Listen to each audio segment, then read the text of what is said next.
Hallmarkies podcast, and we're really excited today. We have with us the director and star of the new film on HBO Max, the new film Holiday Harmony. We have Annelise Cepero and director Shaun Piccinino here with us today. And thank you both so much for coming on the podcast. Thanks for having us. We're excited to be here. Yeah, we're so glad to have you both here. We like to do with new guests is get introduced to you. And so if you could tell us all a little bit about yourself and how you got started both in directing and acting. What about you, Annelise? Why don't you go first? Okay.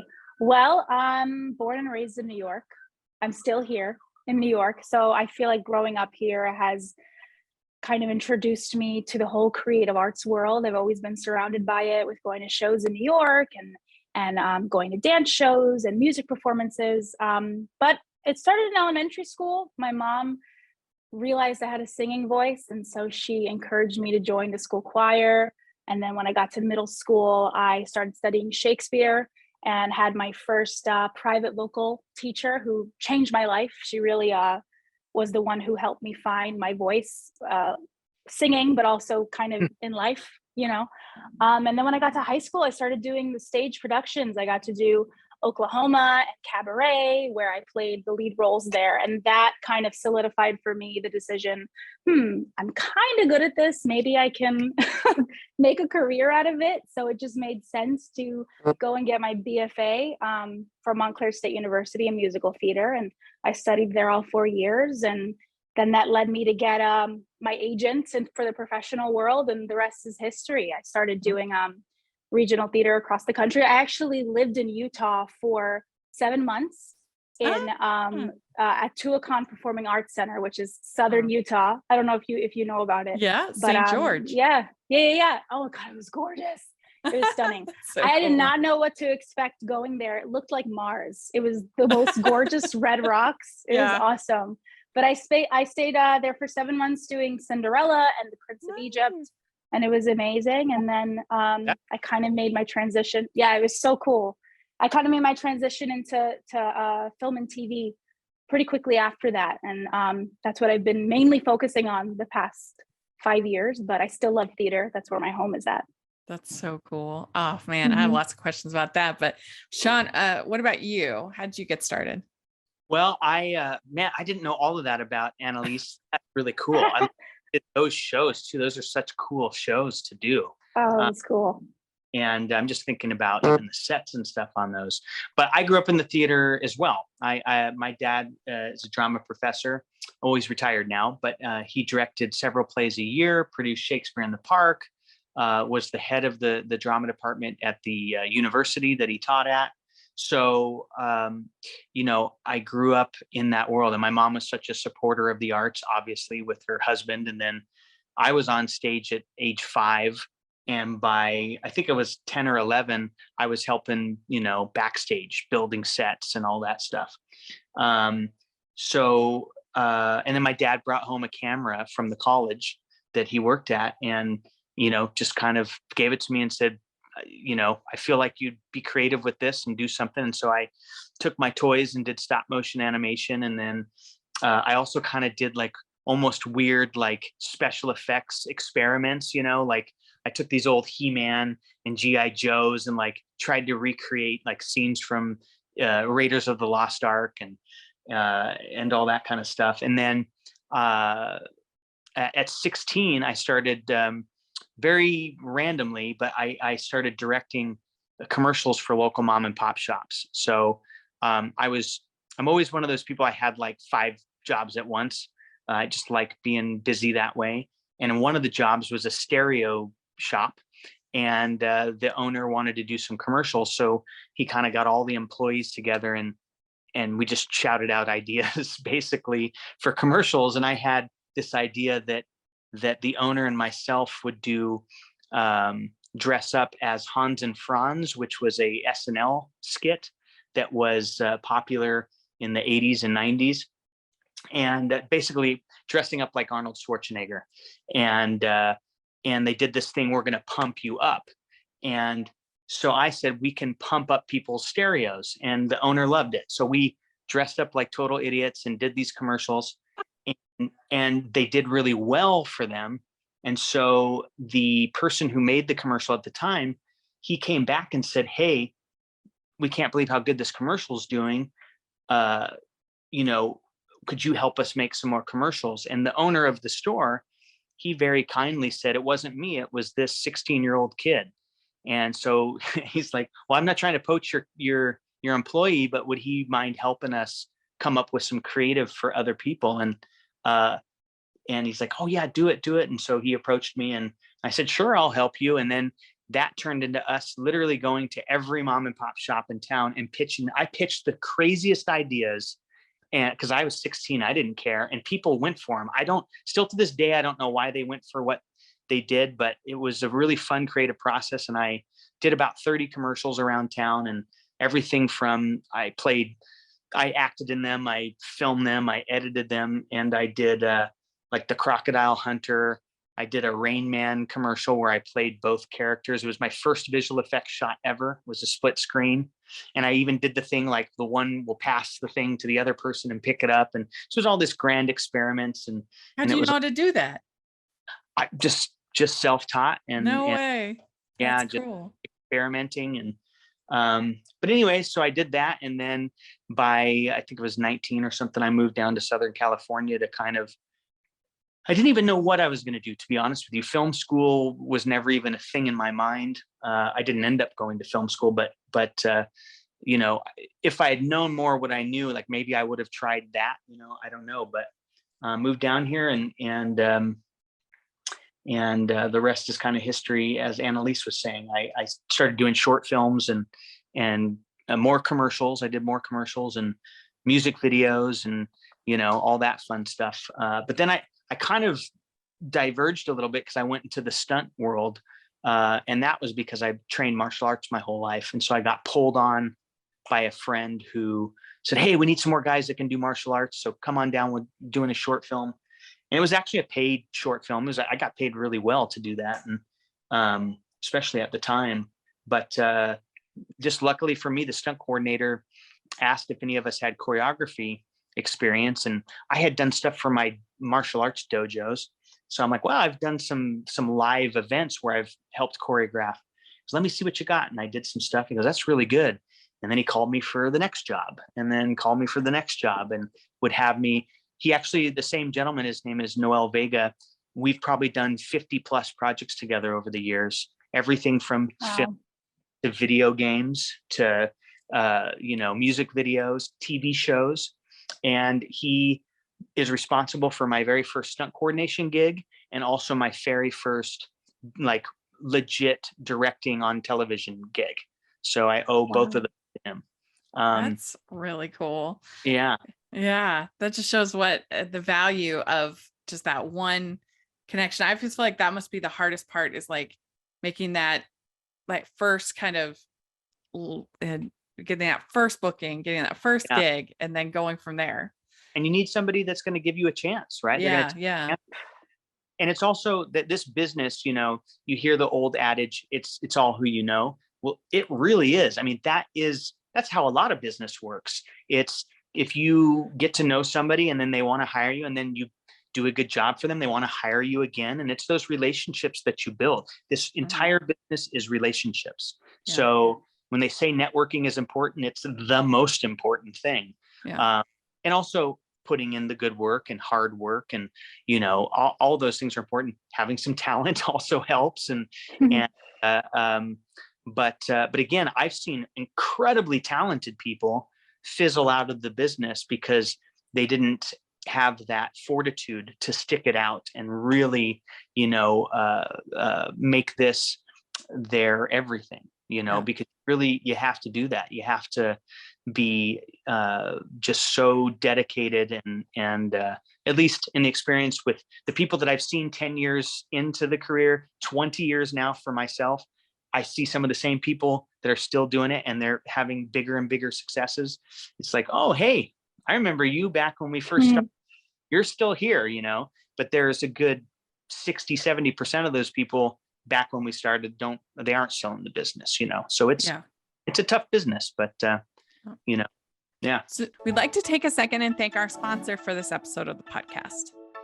Calling all Pride and Prejudice fans, Lizzie Shane, the award-winning author of the Pine Hollow series, has a brand new small-town romance on the shelves.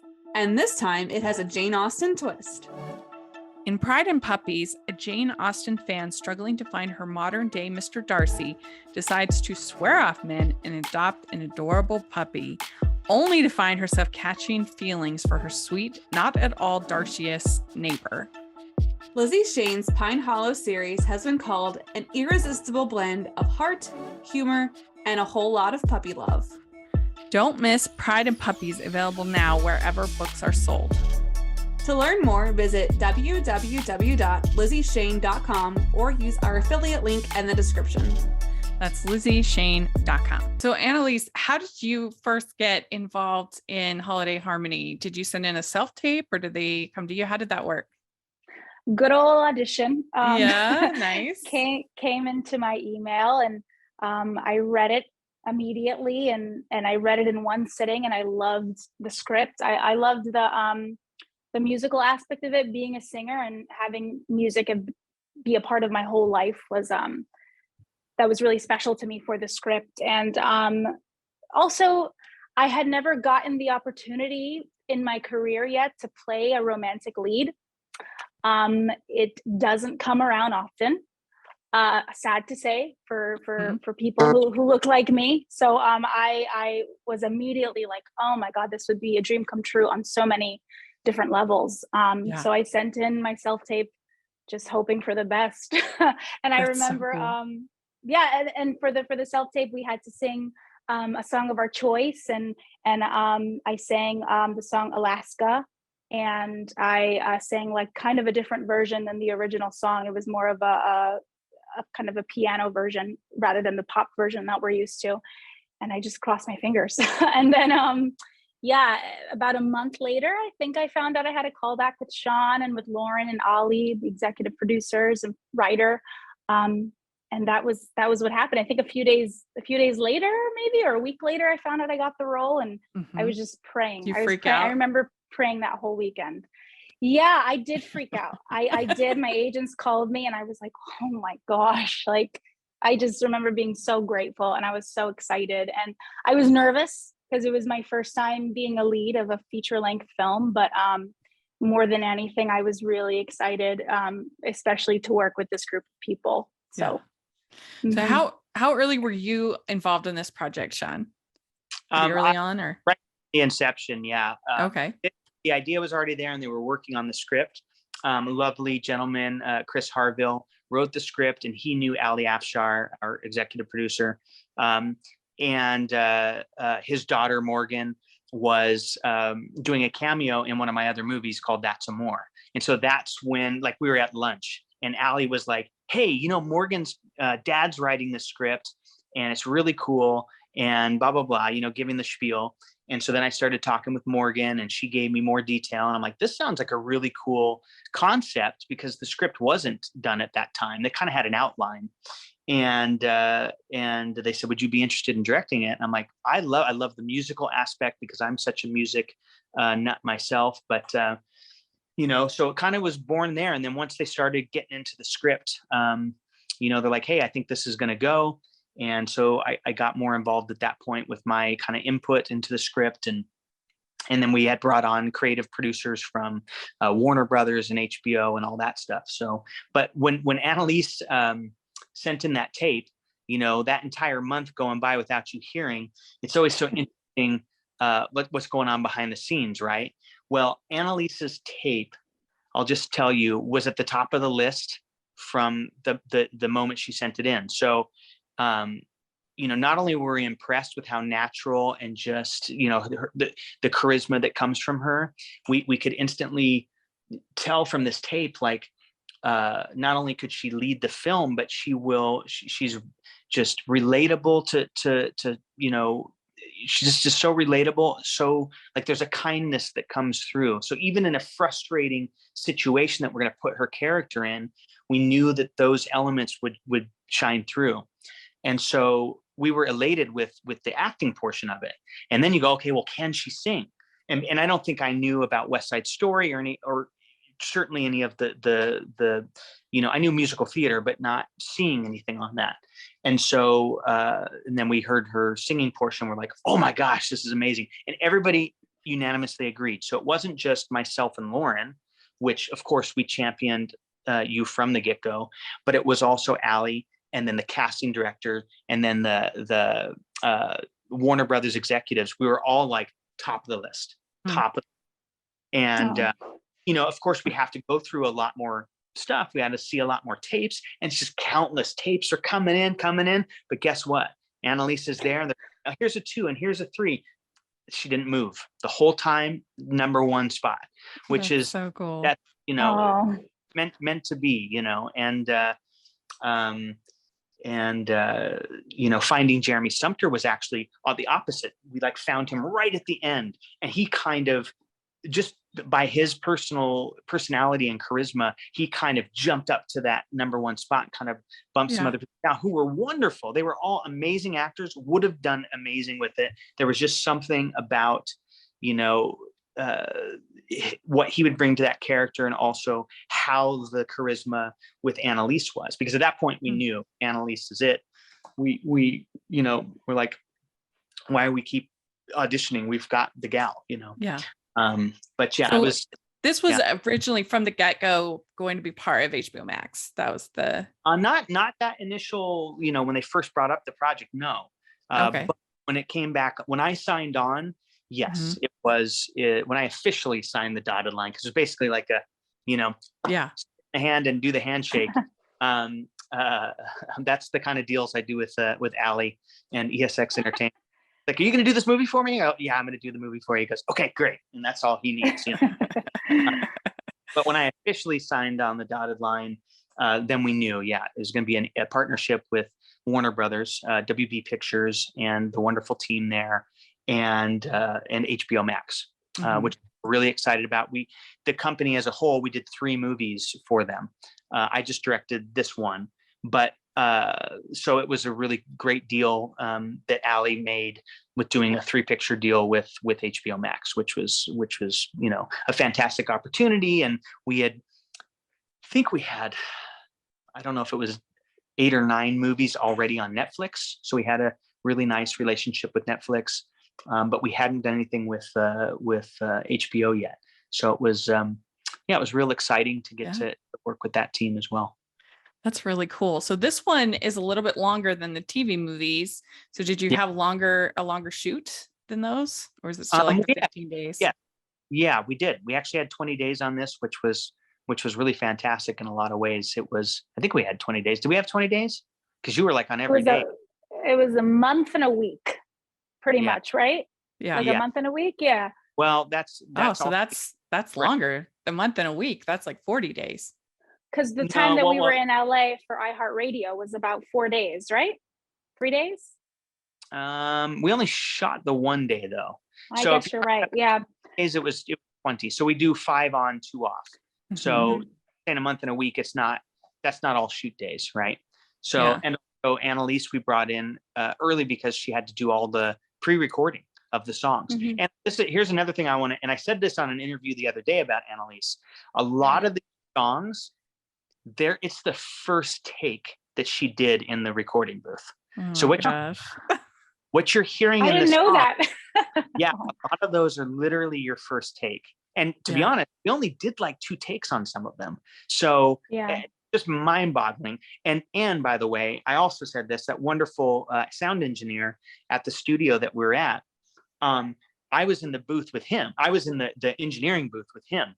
And we're looking at each other. Annelise is in the sound booth doing her thing, and there's no direct line of sight the way his studio is set up. And, and we're in a soundproofed room. She's in a soundproof, and we're also in a soundproofed room. So him and I were going, oh my God. We're like looking at each other. He goes, she is fantastic. We're just having this thing back and forth, just both blown away. And he has recorded absolute legends. Like remember Annelise, we were looking at some of the people he's recorded. It's like mind-boggling who he's had in there. I mean, everyone from Willie Nelson to like who was some of those like I blues can't artists. remember. Yeah. It Mhm. was, you're going, absolute legends have recorded here. And Legends, right? this guy who's worked with all those legends is turning to me, Annelise, and going, she is phenomenal, like eyes wide. Oh my gosh. So Yeah. we knew we Thank were doing you. something. Oh, We knew we were doing something magical right in that moment. Like I did. I was doing the pinch me thing, going, this is, hopefully other people like it, but I knew yeah. right then and there that I certainly was going to like Yeah. what we were creating together. Well, the music was Oh. a real strength of the movie because it was so good. And I was just curious because you have original songs in here, plus there's the standards. And singing something like "Poor Wayfaring Stranger," is that kind of intimidating because it is such a such a big song? Gosh, yeah, it is intimidating with Johnny Cash and other legendary people covering the song. I was just kind of excited to put my spin on it. So I kind of let that fuel me. I think I Uh-huh. was more excited than nervous to just dive into it. But I remember we were like fighting for that song, Shaun and I. Uh, and by the way, that is one of the ones that's mostly the first take that's in Oh, that. is it? Oh gosh, I didn't know. You just That's cried. amazing. Oh, We were looking at each other. That's again the audio engineer. He's like, "What? Like, oh my mhm. god!" Like goosebumps when we were hearing that. Oh, thank But you. yeah, no, we fought for that song, and Fought for that song. interesting is that it was uh, we were fighting for it to go in another spot in the film. But I think very brilliantly, some of our creative partners went, I think it would be better in this spot. And Annelise and I just loved the song and your version of the song. I think we were just like, it's so good. Like we've got And the to, message, yeah, sorry, go yeah. ahead. I just say, I don't think we necessarily were so stuck on where it should go. I think we were just like, it Right. should just be in the movie. And then when they're like, no, at first I thought they were just saying, no, we're not going to use the song. And, but then they're like, no, what if it's at the karaoke bar? And the more I thought about it, I'm like, it's perfect there. It's perfect to go there. And so that's one of those things, the collaboration, brought it to exactly where it needed to be. Well, it Right. made a lot of sense for the character because obviously she is literally that, a Yeah. wayfaring stranger. A Wayfaring Stranger. Yeah. And so it Yeah. made sense for the character. What was the song that was supposed to be karaoke? I can't even remember now. I know. I can't remember. But It doesn't make it, to me, it's like, no, that makes the most sense. What other Yeah. song would have gone there? yeah, Yeah. it's one of those things, sometimes it's when you get all these different creative people flowing, it changes stuff from maybe what you first thought it was going to be, but Mhm. in many cases it just makes it even better. Right. So Annalise, when you get paired with Jeremy, is there anything that you did to kind of make that chemistry work or build it? I honestly think from the moment he got on Zoom, the chemistry was already there naturally. And I think I believe that it's either it's there or it's not, and it Mhm. was there from the moment we met via Zoom. But when we got there, I think we had gotten each other's numbers, maybe from Shaun. So we texted a little bit before we got to Petaluma, and talked a little bit about getting to know each other in the roles. And then we all stayed in the same hotel for this shoot, which was the most fun ever. It was like a summer camp. And we never wanted to be away from each other, all of us. We would come back from these long shoot dates and still want to hang out by the bar downstairs and sing and just talk about the day, or what's to come. It was actually a really cool lobby, wasn't it? It was a like, really cool lobby. yeah. It So was we like half actually, restaurant, half bar, half lounge. yeah, it was like a lounge. So Annalise and I would practice guitars after long days of shooting. It was so interesting, or we would just jam and have fun. We'd play some Tom Petty and what else did we play? We Lady played Gaga. we did a Lady Gaga. Yeah, I don't know if I did that song justice, but you certainly could you sing did. that. Oh. But yeah, so we would, and the people at the hotel were so cool because it was kind of like it was just our film crew there. So I thought at first, oh, maybe we're going to be annoying people by playing guitars late at night here, but we didn't. They loved it. They loved it, and it was a really really fun experience. And they had a pool and jacuzzi and all that stuff too. So sometimes crew out there swimming, and it really was summer camp. And but I just if you do Holiday Harmony too, let me be executive producer. That sounds fun. Yes. But Jeremy, I mean, he was the best scene partner, but also such a great friend off camera. And we had a lot of fun working together, which is what I think translated on screen. And his wife Liz was there during our shoots, and we all became really close with her as well. And him and I would study lines the night before, so we created a really good bond. That's great. Which made everything really comfortable. Yeah. So how did Brooke Shields become involved? So yeah, I mean, I texted you, Annelise, when it was official. I was like, OMG, we got Brooke Shields. I think you were like sending some crazy emojis when we found my jaw dropped. Yeah. But yeah, so that was, I think Ali Afshar kind of had this idea. I don't know exactly the inception of, let's offer it to Brooke Shields, but I know our partners at Warner Brothers certainly helped facilitate getting the script to her. And certainly I don't think it's a role that she's ever been offered. A car mechanic and alpaca wrangler. I think which I've heard her say on some of her press tour. She's brought those two things really. She was like, car mechanic, alpaca wrangler. Okay, I'm in. Like, sign me up. Just exciting to number one, not be playing a role that she would typically be offered. I know she's done some different stuff too. It's not just always the same roles, but I think this certainly hit some check some boxes that she doesn't normally get to play. So, and she really is kind of that center. She's the guiding light of the movie. She takes these two kind of lost souls and helps them heal enough so that they can find each other. You know what I mean? Without giving away too much in this very mysteriously plotted holiday movie. Ho, ho, ho. We'd like to take a second and thank our sponsor for this episode of the podcast. It's the Hallmarkies Patreon. Do you love Hallmarkies podcast, especially at Christmas? Do you enjoy the holiday previews, recaps, interviews, and bonus episodes?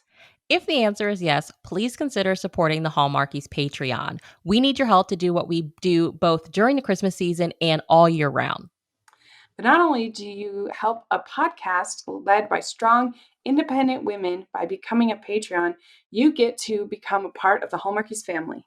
Starting at only $2 a month as a patron, you will have access to our Facebook Patreon group where we talk about the movies, shows, and more all year. We also have many monthly patron watch-alongs with guests like Lacey Chabert, Natalie Hall, Paul Campbell, Mary Lou Henner, and more, giving their behind-the-scenes details of their films. As a patron, you also have the chance to provide input into the podcast and even join us at different tiers. So this Christmas season, spread some cheer to the Hallmarkies Patreon and become a member today. You won't regret it. Go to patreon.com/Hallmarkies to learn more. That's patreon.com/Hallmarkies. So, I think most people know where these movies are going, but that's kind of the fun of it. Right. Well, it had to be fun working with the kids. And was that in our recap, I said that I bet the number of kids was shortened because of COVID. Was that correct? Or was I totally wrong? Yeah. I mean, there's those parameters, and there's also, just thinking about time constraints, the filming day. You have to have student teachers, all of those. Yeah, because 6 kids, I was thinking, I can understand why they're thinking of closing down this program. Yeah. Well, that was part of the story as well. But we did in the early on to like 10 kids. Like, what should it be? And then for story wise, it made sense for it to be very small because of canceling the program.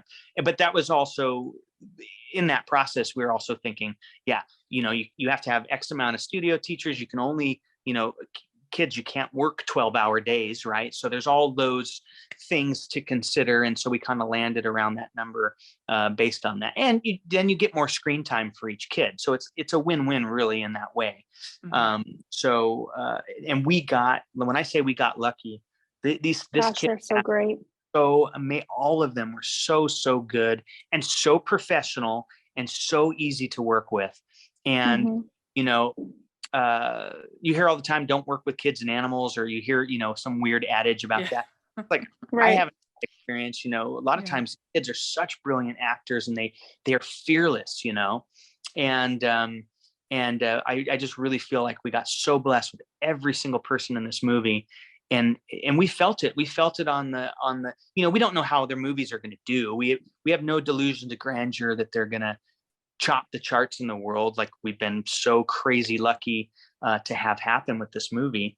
We're as we're recording this, we're number 4 in the world, and this is literally almost 3 full weeks released. I think it's 3 tomorrow or the next day, but that's incredible to me that we're still in the top 10 at all. And we were number 6 yesterday. So I go, okay, we're slowly kind of moving down, and woke up this morning, we're 4 again. I'm like, what? Oh my gosh, like this is amazing. I always, whenever we release a movie, I'm always like, just let it trend, let it trend for a day, just at least that way we know that somebody has watched it. You know what I mean? So I'm praying for that. I'm like, just let us get on the popular list or trend for just even a little bit, because then it's like all these people that work so hard, we know that an audience has watched it, and it's always just, it's crazy to think about when it goes in top 10s and in one country, let alone this was like 40, 50 countries around the world that it would top the charts, which just like, it's just, that's great. I mean, there's so much competition that's incredible. So much, and a lot of them are great. A lot of them are really, really good, and so you just like, that's why I'm saying, I'm just praying. I'm like, just trend, please, just a little bit, and so this the best the top we were at is number 2 in the world. At that point we were number 1 in 20 countries, which is pretty cool. Top 10, like I said, in over 40. And we were also, did we hit number 1 or 2 in the US? I can't remember. I mean, sorry, I not think number we did 2 or 3. Yeah. I think it was 2. Yeah. So in the US it did really well, and as well. And so, it's just such a blessing. And That's I, the goal is always, we just hope it finds its audience, Yeah, you just hope that people watch it and somebody can resonate with it. And we've been getting so many nice messages of the story resonating with people. So that's all you can hope for, We both really enjoyed it. Did you, Annelise, did you want to take that car, that van home with you? So funny. No, I love that van, and I wish I could have learned to drive it for real. But I think it was a little too dangerous for them to try and teach me to drive it. Very tricky van to drive. I mean, obviously the van itself was it was a character. I mean, it got a name, so it was definitely a character. Jewel. Right. So Jewel was a very, very awesome van that we were lucky enough to get, or bus that we were lucky enough to get for the shoot. And our amazing production designer and art team really decorated it, made it the jewel that it is. But it was amazing. It needed some more engine and brake work, I think. Enough to let Annelise drive it for real. So we did the process trailer stuff, and we had professional drivers driving it for those kind of exterior scenes. And of course the crash sequence, which we didn't really crash it, of course. It's all just fun movie magic. What's so funny is that after the premiere, I went to Santa Monica, and I was walking around gift shops, and I went into a gift shop, and I found, I kid you not, a little identical Jewel.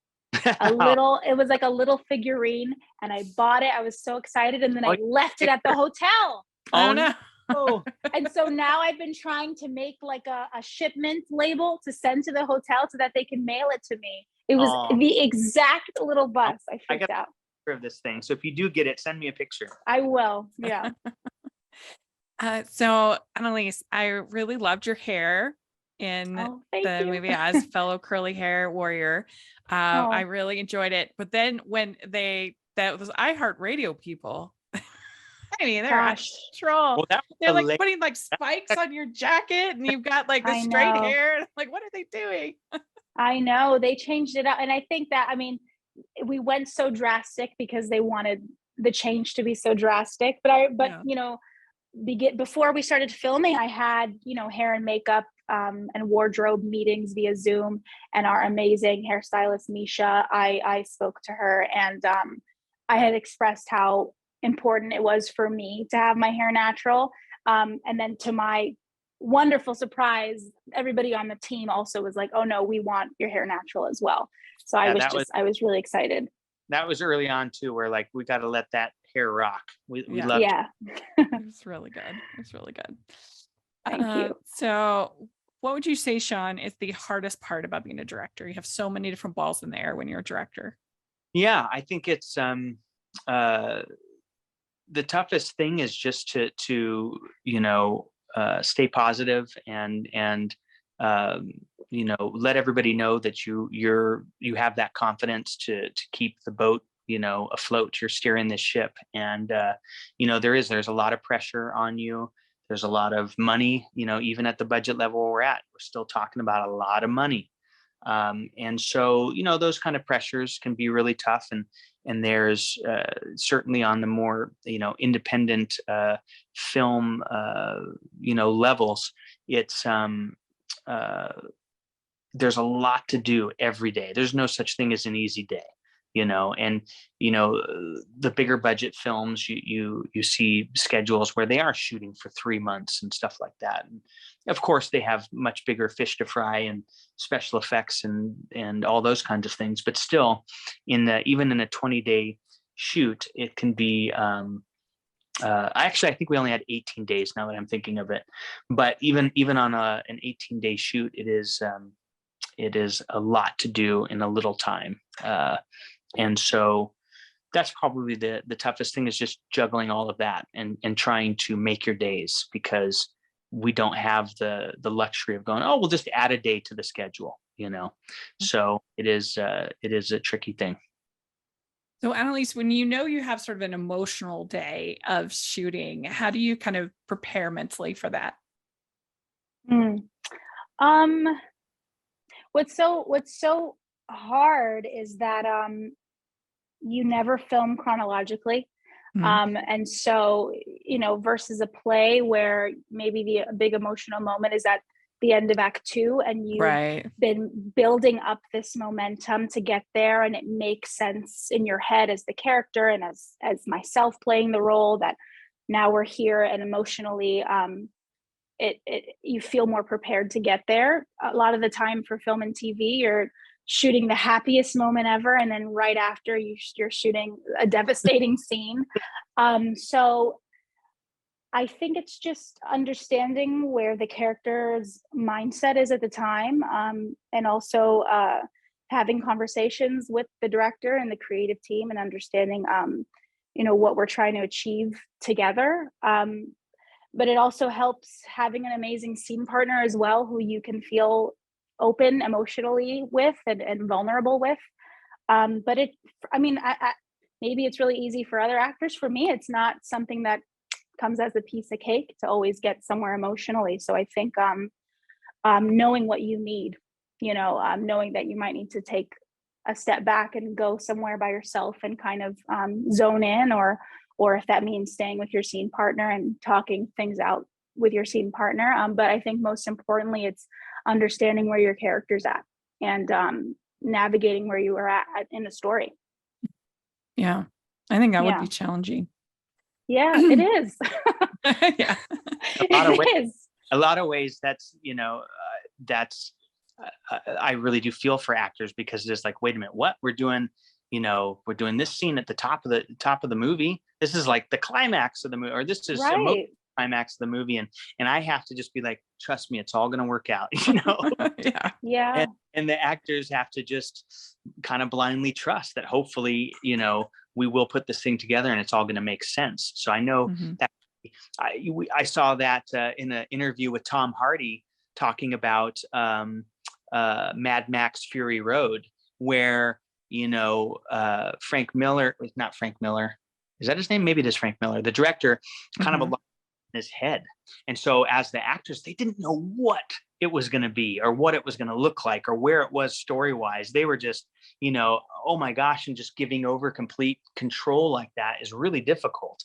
And it was a red carpet interview with Tom Hardy. And he's like, I didn't understand or trust what he was doing. And I feel like a fool because this is amazing, and so even somebody on that level on a project that big, there's still those challenges. I find that really, interesting, and I can see it from the actor's perspective. Yeah, George Miller. Sorry, George Miller. Thank you. Yeah. And for our shoot, I think our first day of filming, or at least first 2 days, was the big kind of romantic scene with the big romantic scene with me and Jeremy, and then the fight scene right after that. And we were kind of like, great, nice to meet you. Let's get going, and I think that might have been the best way to do it, just to kind of just get into it, Jump in first, we did the same thing to Riley Dandy and Isaac Rossi. They're really Isaac's first scene in the movie That's Amore that came out in the summer, or in August. I guess that's still summer. Yeah. Literally his first scene was their love scene.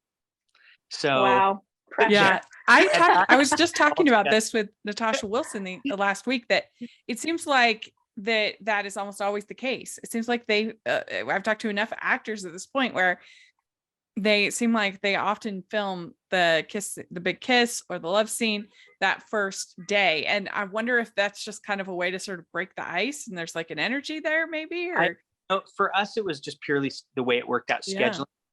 But I think what does make sense, and I can certainly see people doing this on purpose, is that nervous energy about is beautiful, especially if it's a love scene that is their first time, right? Or a kiss, their first kiss.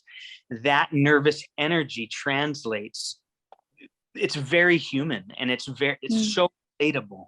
It's not, it's not just this perfect thing.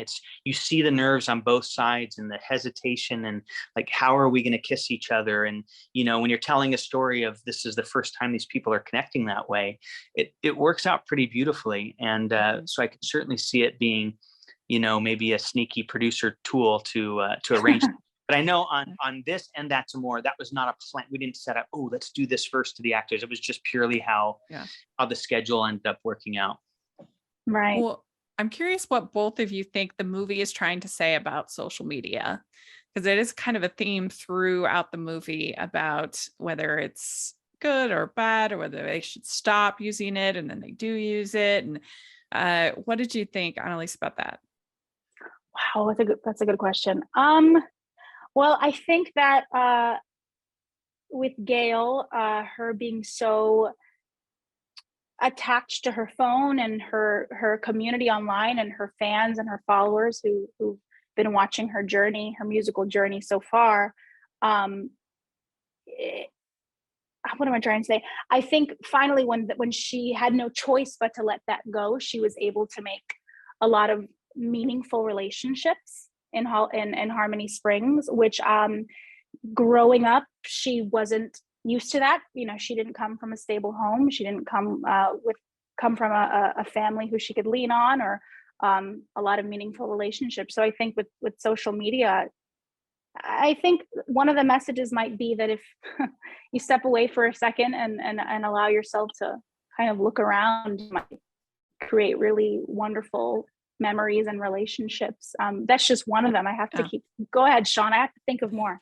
I'm like, well, I think it really is. It's about social media. Yes, can be a powerful tool, especially for businesses and the entertainment business. It can be a very powerful and positive tool to build your career, but you also can't let it over-consume you. You can't let it take you over, because you will miss a lot in life. And it's good to unplug every once in a while, like we saw.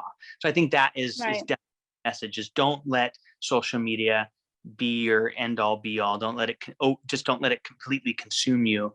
But it's not bad as a tool, certainly to network, and certainly to help build a career and stay in connection with family and friends. But don't let it consume you completely. And also, like, don't allow it to influence you so much in a negative way where you find yourself changing yourself from who you are at your core. Yeah. And I feel like a lot of social media is some people putting up a front or a mask or a facade of who they are. But I think more and more now we're embracing people's differences, and people aren't as afraid to show their authentic selves, which is really refreshing and a positive thing now. Yeah, I can see that. Mhm. Yeah. Mhm. Was it, Shaun, was it at all a struggle figuring out how to end the movie since you were involved from the beginning, figuring out kind of where do we want her character to end up? And because I even saw some people on Letterboxd saying, oh, she gave up her career in singing for a man she barely knew. And I was like, I don't agree with that at all. But figuring out that spot to kind of end her character, was that hard at all? Yeah, well, and you know, in a lot of ways, we don't see it as an end. And of course, I'm not just talking about sequels, which we certainly would love to do. Yes. Yeah. But and we have ideas; they're already brewing. But you know, it was. She doesn't give it up at all. And if you watch the scene at the very, very end, she's won several awards, like Billboard awards. So we show that on the wall, and you see her now. She's got a nice recording microphone in her little studio, previously Parker's studio, but now we're implying that it is Annelise, or not Annelise. It is Annelise's studio. Gail's studio. Yeah, Gail's studio. And, you know, but by just purely seeing that, she has continued to record and pursue her career and won awards and had support, you know, because there's iHeart right on one of those awards. So she's continued to have support. And I just want to clarify, it's not iHeart that is having these wanting to change her personality or her persona. It's actually a record label. So I just want to clarify, we're not saying that iHeart. So Amy and Sissany, they are iHeart representation in the movie, and the wonderful characters, they are a unnamed record label that is trying to, you know, do their thing with Gail. But you know, and that's why then Amy comes in and says, "No, stay true to yourself." And I love that scene, by the way. And so awesome to work with too. Both of them were just such dolls, and they were so excited to be acting in a movie because it was both their first movies, which I find so hard to believe. They killed it. Yeah, they did. How come nobody has tried to put them in a movie before? I'm like, come on, people. But anyways, that was just so wonderful to get to work with them, and just that whole experience with them was a blast. But yeah, so I think, you know, for us, it doesn't stop her. She's just doing it in her own way. And that's a beautiful thing. It's better that way. And with, I think we're also saying with today's technology and even social media, it allows her to do her music and still get it out there. Even if she lives in a small town in you know, Oklahoma, she can still pursue her dream and also, you know, enjoy a place she now calls home. Yeah, you don't have to be in Nashville or Los Angeles or whatever it might be. We'd like to take a second and thank our sponsor for this episode of the podcast. It's the Hallmarkies merch store. Are you looking for that perfect gift for the postable, hearty, or Hallmarky in your life? What about getting that t-shirt or hoodie that will help you stand out at your next holiday party?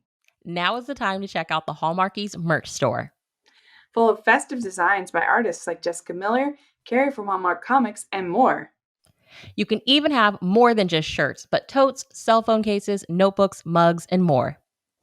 And it isn't just Hallmark. We have designs for Anna Green Gables, Man from Snowy River, The Nanny, and more. Every purchase at the merch store goes to help support the podcast and allows us to make the great content you know and love. There are frequent sales, so go to tpublic.com/stores/Hallmarkies or see the link in the description. That's tpublic.com/stores/Hallmarkies. Well, we really enjoyed the movie, so thank you so much. But we like to end with some fun holiday questions. So here we go. For the first question, what is your favorite holiday drink? And you can go first, Annelise. Probably like alcoholic beverage. It could be hot cocoa, eggnog, alcohol, whatever you like.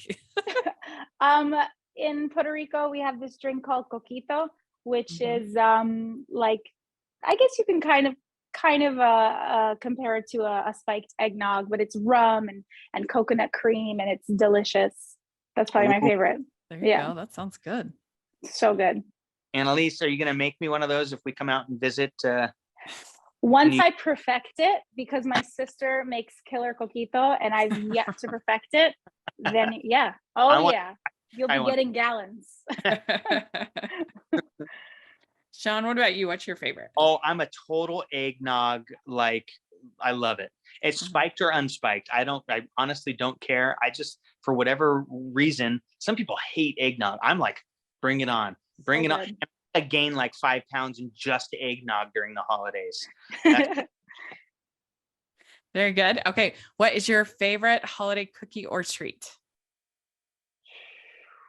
Gosh. I am not a big sweets person, but Well, a treat doesn't have to be sweet. I guess so, you're right. Ooh, maybe if I had to pick a cookie, maybe a sugar cookie. Or What flan. cookie? A sugar cookie. Oh, yeah. Yeah. Or flan. I love flan. Okay. Ooh, Yeah. fun. Nice one. Mhm. Hold that out. Hmm.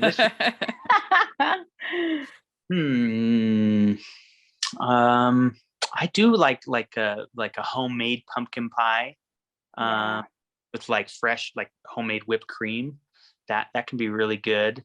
There's these little like tea cookies, like powdered sugar. Oh, yeah. Mm. They're Russian tea cakes or German. I think there's some other. Those are good. They're similar in a couple different countries, but yeah, they're like little round balls with powdered sugar. My mom makes phenomenal ones, so Yum. those I always look forward to. Very good. Well, what is your favorite Christmas song or carol? Duh! Come on, we got a This- new This is one. Christmas. That's my new favorite one. Yeah. But a classic, oh my gosh, there's so many good ones. I always put on what is it? Like the Bing Crosby holiday playlist on Spotify. Mhm. So anything Ooh. on there. Annalise, we got a similar, yes. So Yeah. mine is also Bing Crosby, Yeah. but it is the Little Drummer Boy Peace on Earth Ooh. Oh, with duet David Bowie. with David Bowie. I Yeah. listen to Oh yeah. holidays coming, and I put that thing on repeat. It is so phenomenal, and the two of Yeah. them in Yeah. the same freaking building doing that is so bizarre. It's one of my absolute favorite things ever. Oh, so amazing. Yeah. Next question. What is your favorite classic Christmas movie? Tell us classic. Does it have to be Right. You can define it however you want. Oh, okay. But yeah, whatever you think. Home Alone, maybe Mhm. Home Alone 2, and The Holiday with Yeah. Cameron Diaz and Yeah. Kate Winslet.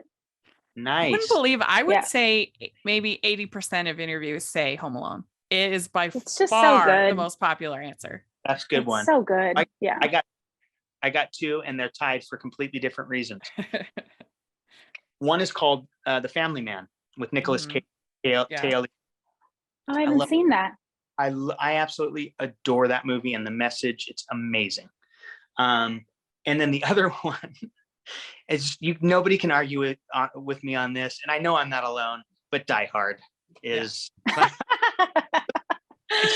Everybody says that. They're like, And it It's is a holiday definitely- movie. It's Bruce definitely a Christmas movie. There's no doubt. It's set at a Christmas party. Yeah. He says ho ho ho. I Yeah. mean, it is the Said whole it thing is wasn't- involving being home for Christmas. I know. I was just like, sorry, Bruce. It is a Christmas movie, even Yes, if that's right. it's a Christmas movie. Yeah, it is. All right. Next question. Which do you like better, Scrooge or the Grinch? Ooh. Oh gosh. I don't know. I think I like Scrooge only because I love like the classic book and story on it, but I also love the play that's going on in New York right now Mm-hmm. about Oh, I know. I wish I could have seen yeah. that. So I'm gonna pick Scrooge. It's a one-man show, right? Yeah. Oh, that's so cool. Yeah, I like them both. I grew up obviously with the Dr. Seuss stuff and always loved that. But I really like some of the shoot offs of Scrooge. Like I love Scrooged with Bill Murray. Yeah, Is it? so fun. No. Is that called Scrooged? Yeah, Why- yeah. Okay, Scrooged. I like that one, and I actually really like this brand new spin on it with Ryan Reynolds and Yeah, Spirited. Spirited. It's so much fun. I freaking love that movie. We've already watched it like 3 times. Yeah, So I good. haven't I seen loved it it yet. too. It's actually really good. To me, it's an instant classic. I think it's going to be, people every year. Yeah, so Awesome. good. I agree. I really enjoyed it. I'm not sure because I haven't seen it yet. I just have been loving all of what I've been reading about it and the trailers for it. I'm not sure. Is it a one-person play? Which one? I'm not the Scrooge on Broadway right now because I haven't seen it yet. Oh, that's what I Is it? thought. It was Okay. one person. I'm gonna have to Google that after but I this. could be wrong, but I'm like 90% sure. Okay. I'm gonna Google it. I could because Okay. I'm not positive. I don't want to give false information out there. Okay. Which do you like better? Clear lights or colored? Clear. Clear. My Christmas tree in the back. We just chose There you single go. lights. So I'll go colored. I like them both. I don't really know how to use, but I'll just I'll represent for the twinkly colored lights. Okay. Would you rather be in a snowball fight or build a snowman? Snowball fight. No question. Mhm. Yeah. Well, the only thing about building a snowman is that you have to have a lot of snow. Yeah. So that's the only hard part. Yeah. Okay. Would you consider yourself a good gift wrapper or not? I'm pretty mediocre. Yeah, I'm not great. I am the worst.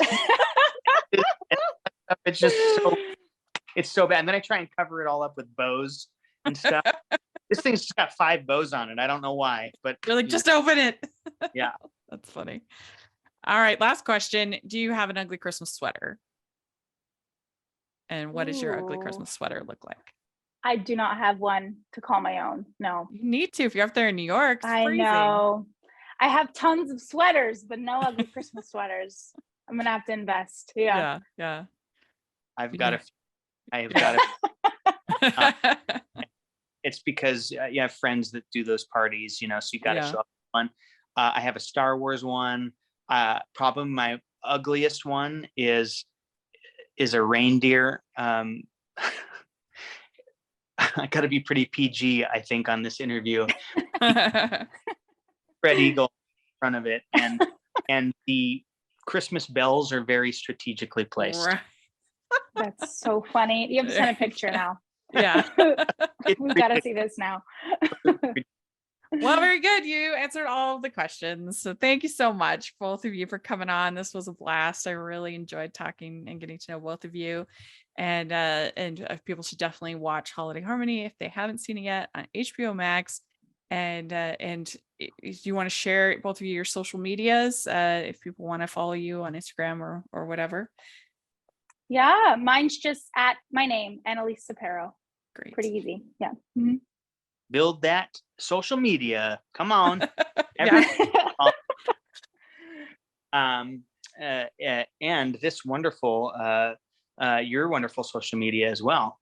I'm my name is hard to spell, my last name, but if you look up director Shaun, you should find me. And okay. Shaun spelled Shaun. So, and there if you got at the end, you'll definitely find me. So and I'll put that in both of your links in the description so people can follow you that way. And so thanks so much. And hope you both have a very Merry Christmas. It was great to meet both of you.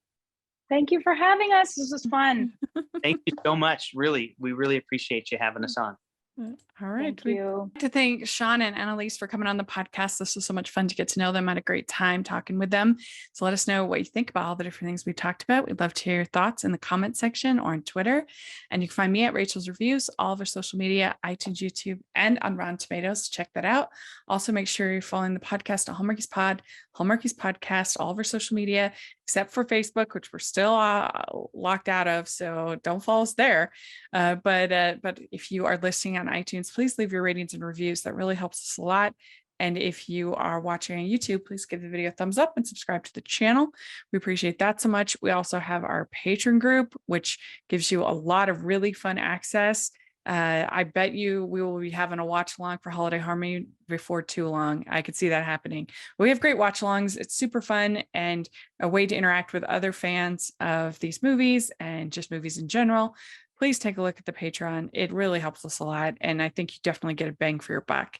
And then we also have the merch store, which is a lot of fun. You can get your festive designs and gifts for the postables, Hardee's, Hallmarkies in your life. Check that out. And thanks again to Annelise and Shaun. We have so much fun talking with them. And Merry Christmas to y'all. Bye, everyone.